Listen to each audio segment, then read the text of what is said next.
Hi guys, welcome. This is your Sameer Kohli sir with the lecture number 2 of the chapter called Chemical Reactions and Equations. पहले lecture में छोटा सा lecture था chemical equation की definition सुनाओ, chemical reaction की definition सुनाओ, तीसरी चीज what are the characteristics of a chemical reactions बताओ। इस चैप्टर में अब भी मैं आप लोगों को characteristics of a chemical reaction के एग्जांपल्स दूंगा, मगर फिर भी आगे बढ़ने से पहले थोड़ा सा पीछे चलते हैं।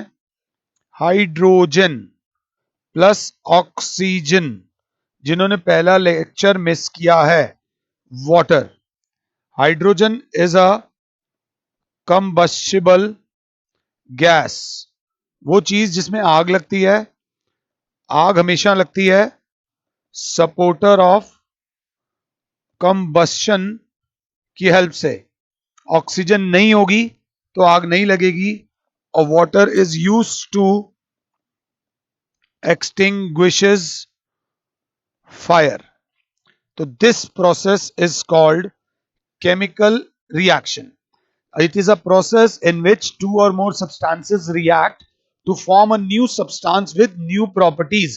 आमिर खान की इतनी सारी मूवीज आने के बाद भी अगली मूवी क्यों देखने जाते हो? बिकॉज उस मूवी में नया रोल, नया कैरेक्टर और नए तरीके से वो एक्टिंग करेगा। और कोई भी ऐसा एक्टर जो एक ही तरीके से एक्ट कर रहा है, जिसकी एक्टिंग आपने पकड़ ली कि इसने हर बार एक ही तरीके से एक्ट करना है, उसकी मूवी आप देखने नहीं जाओगे। तो केमिकल रिएक्शन की खास बात क्या होती है? New substances with new properties are formed.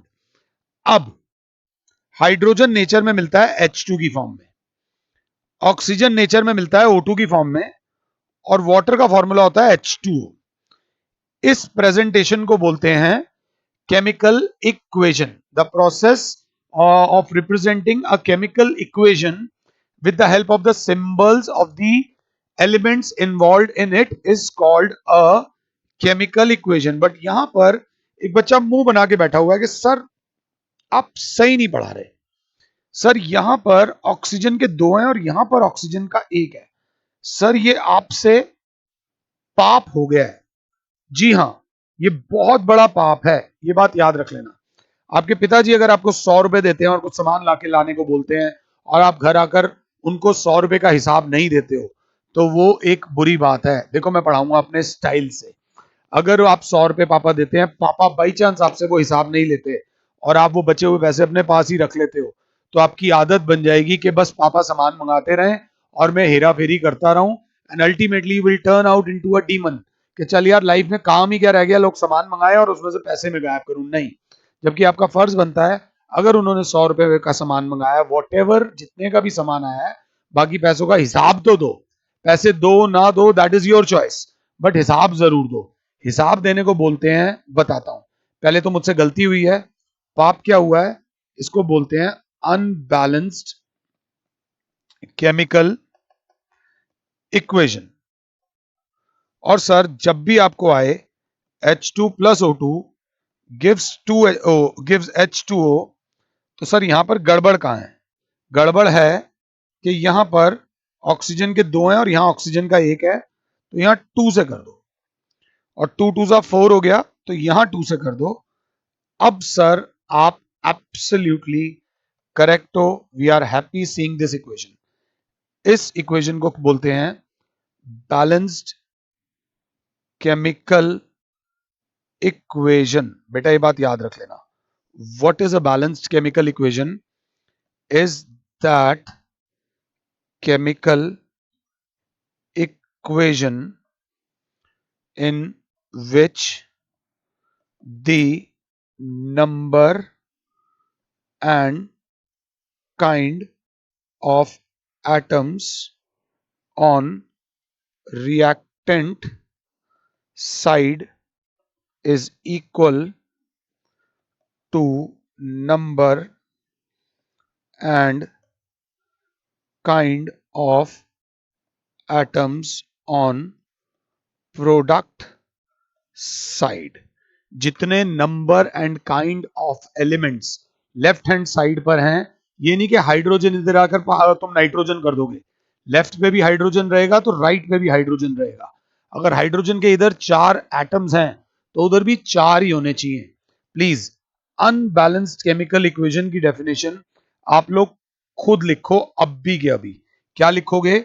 Is that chemical equation which in which the number and kind of the number and kind of atoms on the reactant side is not equal to the number and kind of atoms on the product side. This is a very important equation. और एक और बात समझना कोई बच्चा मेरे पास आता है, मैं उससे तू तड़ाक करके बात कर रहा हूँ, रफली बात कर रहा हूँ, क्लास के अंदर उल्टी सीधी लैंग्वेज यूज कर रहा हूँ, गलत काम कर रहा हूं, मैं अपने हाइजीन पे ध्यान नहीं दे रहा, तो भले ही मैं जितना मर्जी अच्छा पढ़ाता हूं कोई नहीं पढ़ेगा। The same goes with you. आपको केमिकल इक्वेशन आती है बट अगर आपने वो बैलेंस नहीं कर रखी तो 0 नंबर मिलेंगे, जिंदगी भर परेशान रहोगे। इजी इक्वेशंस याद रखो बट हमेशा केमिकल इक्वेशन को बैलेंस करो। एक और बात, केमिकल बैलेंस्ड केमिकल इक्वेशन ये क्या करती है? ये बहुत तमीज में रहती है। बहुत तमीज मतलब it follows law of conservation of mass. It follows law of conservation of mass. Second point इसका क्या लिख दोगे? It does not follows law of conservation of mass. प्रिय माता पिता, अगर आप साथ बैठकर ये वीडियो देख रहे हो तो 2 पॉइंट्स मैंने लिखे हैं, 2 पॉइंट्स आपका बच्चा लिखेगा और इस पे इंपॉर्टेंट लिखवा देना। नोट्स लिखने कैसे हैं मैंने पहली वीडियो में बता दिया था। अगर बच्चा उस तरीके से नोट्स लिख रहा है तो बच्चे की 100% गारंटी हमारी, अगर नंबर ना आए तो हमें पकड़ लेना। प्लीज ध्यान से देख लेना, ये थी balance.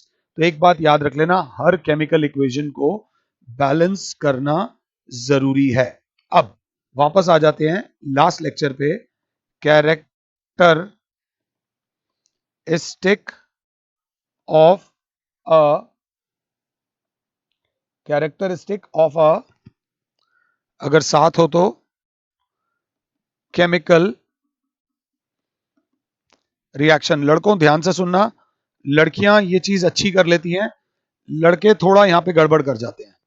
Characteristics of a chemical reaction में पहली कैरेक्टरिस्टिक्स थी इवोल्यूशन ऑफ गैस। जरूरी नहीं हर केमिकल रिएक्शन में गैस इवॉल्व होगी। सेकंड थी formation of precipitate. Formation of precipitate मतलब जिसमें अनसॉल्युबल रेजिड्यू बच जाता है।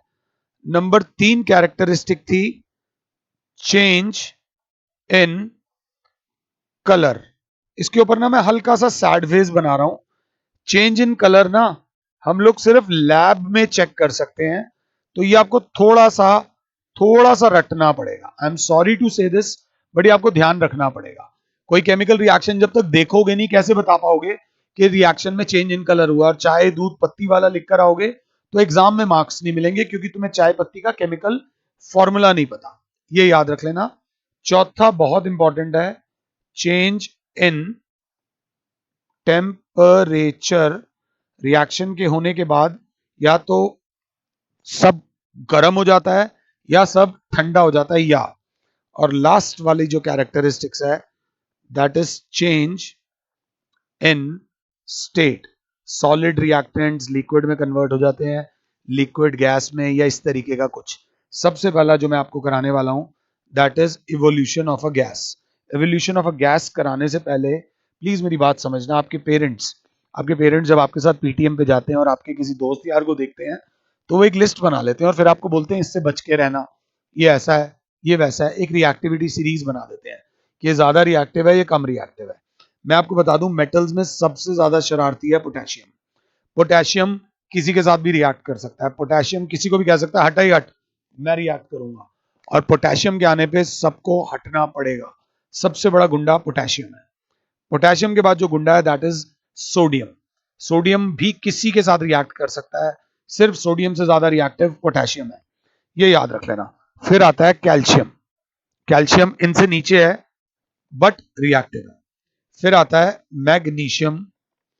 फिर आता है आयरन, थोड़ा सा हल्का हल्का, पूरी रिएक्टिविटी सीरीज नहीं दे रहा।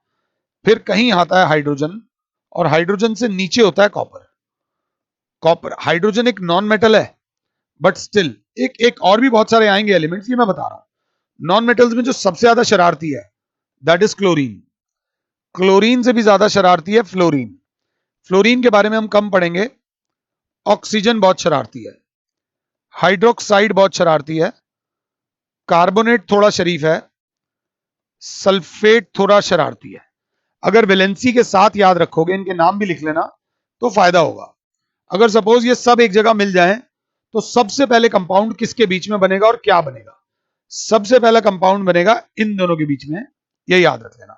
सबसे बेस्ट बंदे को सबसे बेस्ट नॉन मेटल मिलेगा, ये बात याद रख लेना। इसके पास चॉइस है, किसी के साथ भी रिएक्ट कर सकता है। फिर सोडियम, फिर कैल्शियम, फिर मैग्नीशियम, फिर ferrous, ferric, hydrogen, copper, cuprous और क्यूप्रिक। ये थोड़ा सा ध्यान में देके चलना, वैलेंसीज याद होंगी तो बहुत अच्छा लगेगा। अब एवोल्यूशन ऑफ गैस में कल मैंने आपको एक रिएक्शन कराया था मेटल वाला। मैंने जिंक लिया, जिंक को डाला HCl में, हाइड्रोक्लोरिक एसिड में। अगर आप चाहते हो तो यही आयरन से भी ऊपर होता है जिंक, +2। तो जिंक ऊपर है तो हाइड्रोजन को हटाना पड़ेगा, मतलब जैसे ही जिंक आया HCl के बीच में, Cl की नजर पड़ी इस पे तो बन जाएगा Zn। अब बनेगा क्या? जिंक की वैलेंसी होती है +2, क्लोराइड की वैलेंसी होती है -1। ये 1 इधर आ जाएगा, ये 2 इधर, ZnCl2 प्लस अकेले H को कभी भी H नहीं लिखते, हम लिखते हैं H2। हम क्या लिखते हैं? H2। इस रिएक्शन को देख के थोड़े बच्चे मुंह बनाएंगे क्योंकि सर ये रिएक्शन बैलेंस्ड नहीं है। तो सर क्योंकि क्लोरीन के यहाँ 2 हैं, यहाँ 2 कर दो। जिंक एक मेटल है, सॉलिड होता है, हाइड्रोक्लोरिक एसिड लिक्विड होता है, ये लिक्विड बनेगा और ये गैस इवॉल्व हो जाएगी। अब आपको ये इंग्लिश में कैसे लिखोगे देखिए। इंग्लिश में the chemical reaction between zinc granules, नाम note making, zinc granules and hydrochloric acid. हाथ के हाथ जिसका नाम लिखता जा रहा हूं उसको अंडरलाइन करता जा रहा हूं। इज कैरेक्टराइज्ड बाय, स्पेलिंग एक बार चेक कर लेना, bye formation of zinc chloride salt. Zinc chloride salt बन गया and evolution of hydrogen gas. मैं ऐसे आपका पीछा नहीं छोड़ रहा, घबराओ नहीं, अभी बताते हैं। We will take a test tube, test tube के अंदर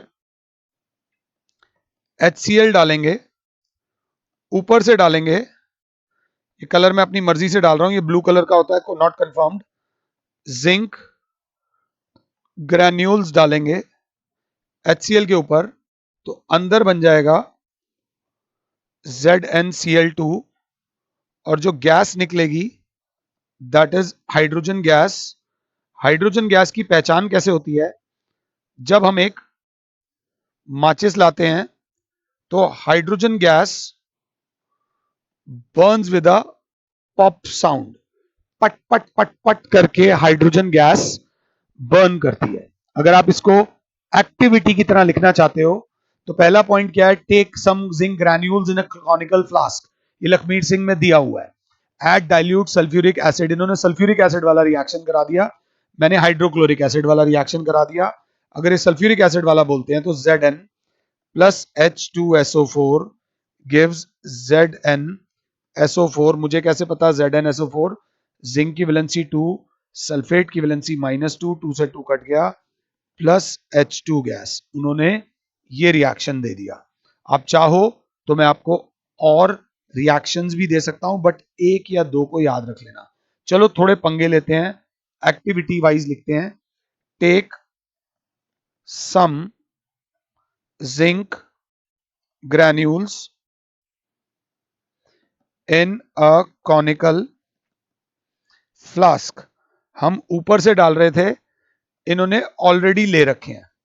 हम जो ऊपर से डाल रहे थे वो इन्होंने ऑलरेडी जिंक ग्रैन्यूल्स अंदर ही ले रखे हैं, मतलब यहीं पर जिंक ग्रैन्यूल्स ले रखे हैं।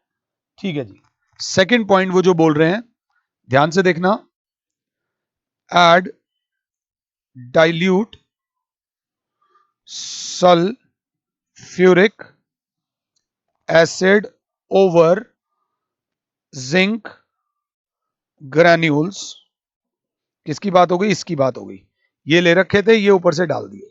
ध्यान से तीसरा पॉइंट क्या बोल रहा है, ध्यान से, we will see the bubbles of hydrogen gas being formed around zinc granules। गुड़गुड़ गुड़गुड़ करके यहां ऐसे जो है इसके अंदर छोटी छोटी बबल्स निकलनी शुरू हो जाएंगी। And fourth, if we touch the conical flask with our hand, we will find that its temperature find that it is somewhat hot। थोड़ा सा गर्म हो जाता है। somewhat क्या बेटा? हॉट, गर्म हो जाता है। तो उन्होंने एक और कैरेक्टरिस्टिक यहीं पे करा दी। कौन से वाली करा दी? चेंज इन टेम्परेचर वाली, बट मैं वो आपको अलग से कराऊंगा। ये आपको एक्टिविटी वाइज लिख दिया। एक बच्चा वो जो चाहता है सर हमें राम बाण दो, तो एक बात याद रख लेना, जब जब मेटल एसिड के साथ रिएक्ट करेगा तब तब सॉल्ट बनेगा और हाइड्रोजन गैस बनेगी। अभी आप बिल्कुल कंफर्टेबल नहीं हो। जब मम्मी ने पहला केक बनाया होगा ना टीवी से देखकर, तो वो केक स्वाद तो बना होगा, हाइजीनिक तो बना होगा, बट वो फ्लफीनेस नहीं आई होगी। इस रिएक्शन को हम इस साल में बहुत बार करने वाले हैं, तो धीरे धीरे आपका कॉन्फिडेंस इस पर्टिकुलर एग्जांपल में बढ़ता जाएगा। सेकंड वाला जो है ये आपको थोड़ा सा याद रखना पड़ेगा, ये आपको प्लीज याद रखना पड़ेगा, और इस बार बोर्ड के एग्जाम में आया भी था ये वाला। जैसे आपको याद रखना पड़ेगा वैसे मुझे भी याद करना पड़ता है। द केमिकल रिएक्शन, ये वर्ड्स एज इट इज लिख लेना। The chemical reaction between potassium iodide is Ki, and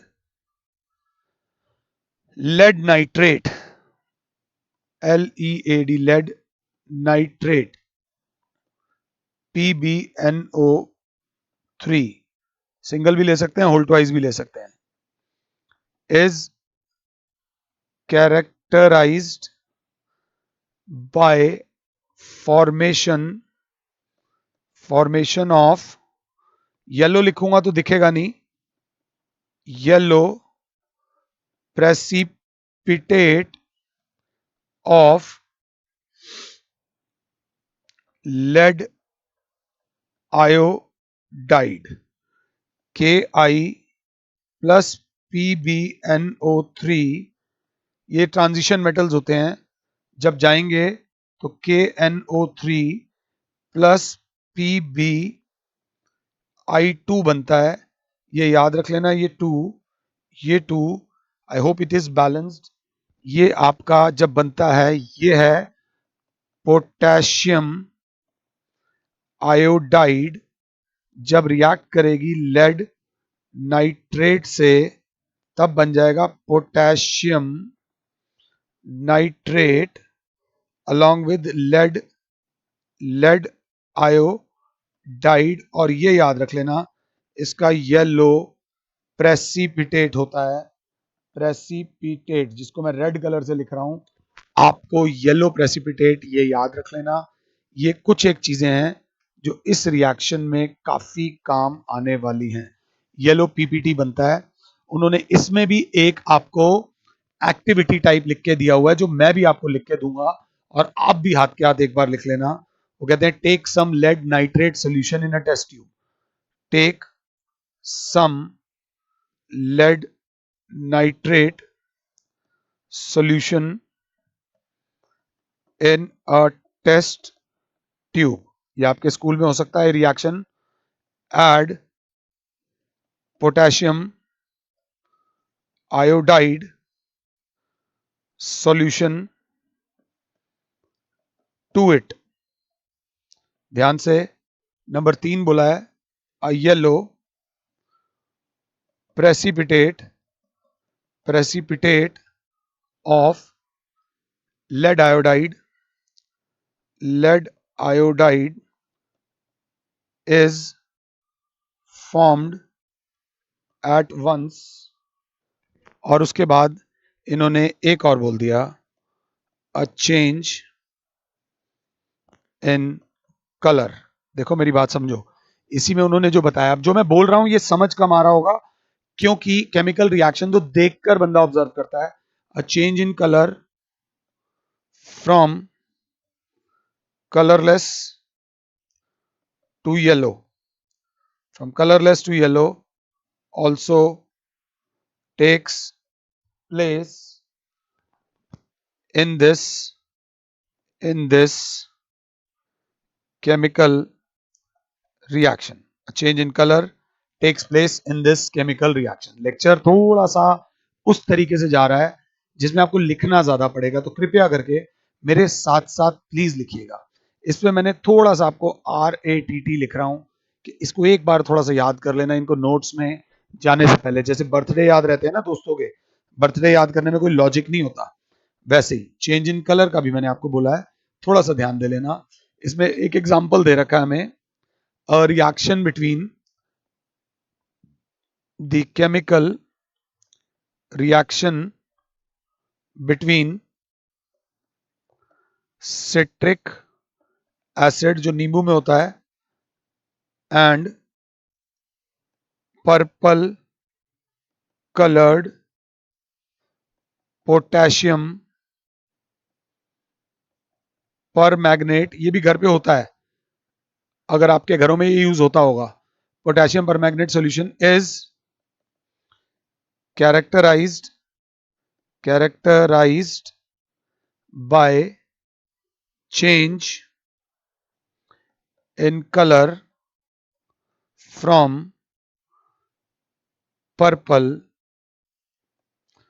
to colorless। ये वाला रिएक्शन आप अपने घर पर कर सकते हो under observation of your parents. ऐसा कोई बम फटने वाला रिएक्शन नहीं है। पोटेशियम परमैंगनेट की एक डिब्बी आती है पर्पल कलर की, उसको पानी में डाल देना, उसके अंदर थोड़ा सा नींबू डाल देना, वो पर्पल कलर से कलरलेस हो जाएगा। ये रिएक्शन एक ऐसा एग्जाम्पल है जिसमें चेंज इन कलर होता है, पूछा जा सकता है। फिर उन्होंने बोला है टेक सम डाइल्यूट मतलब पानी में मिला हुआ, dilute potassium permanganate solution in a test tube. ध्यान देना please, it has a purple colour, ये आपके घर में होगा। सेकंड बात, एड लेमन जूस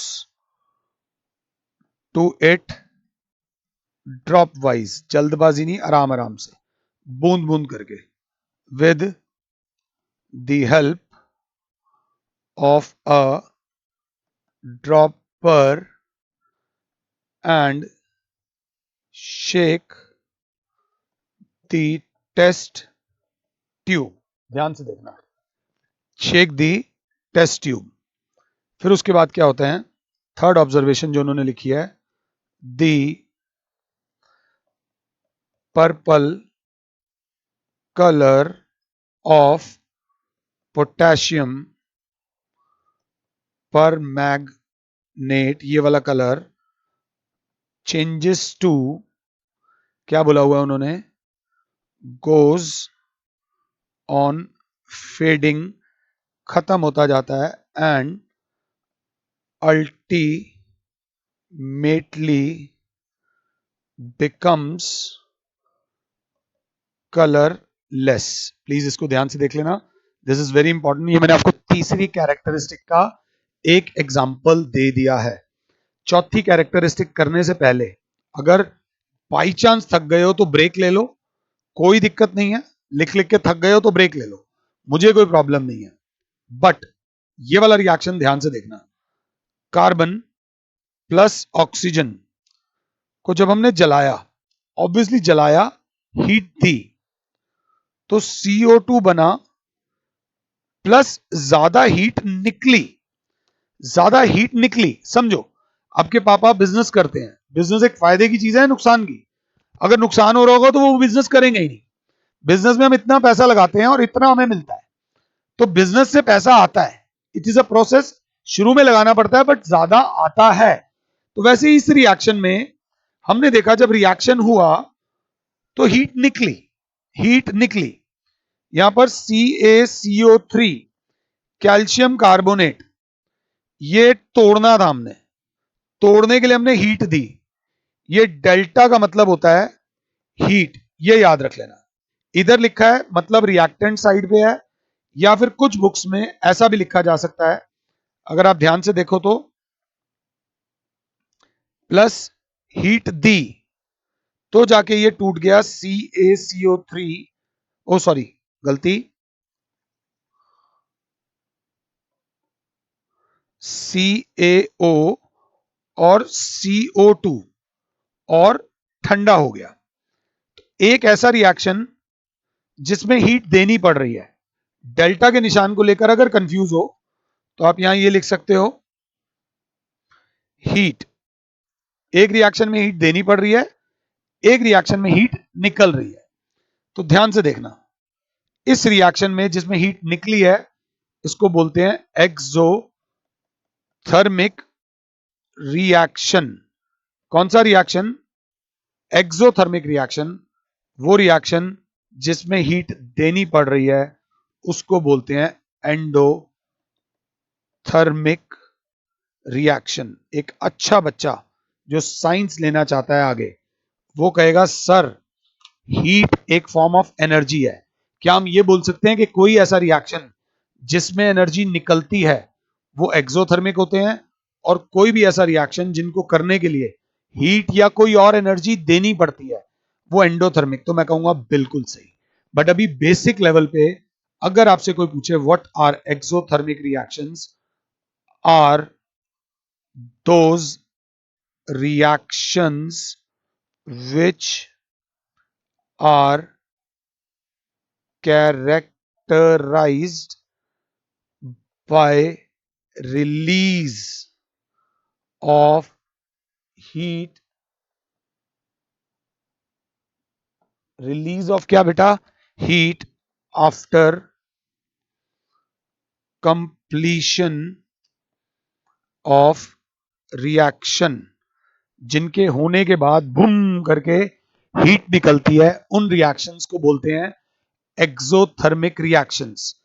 इसकी डेफिनेशन आप खुद लिखोगे, are those reaction which are characterised by absorption of heat, और ब्रैकेट में लिखोगे energy, is called endothermic reaction.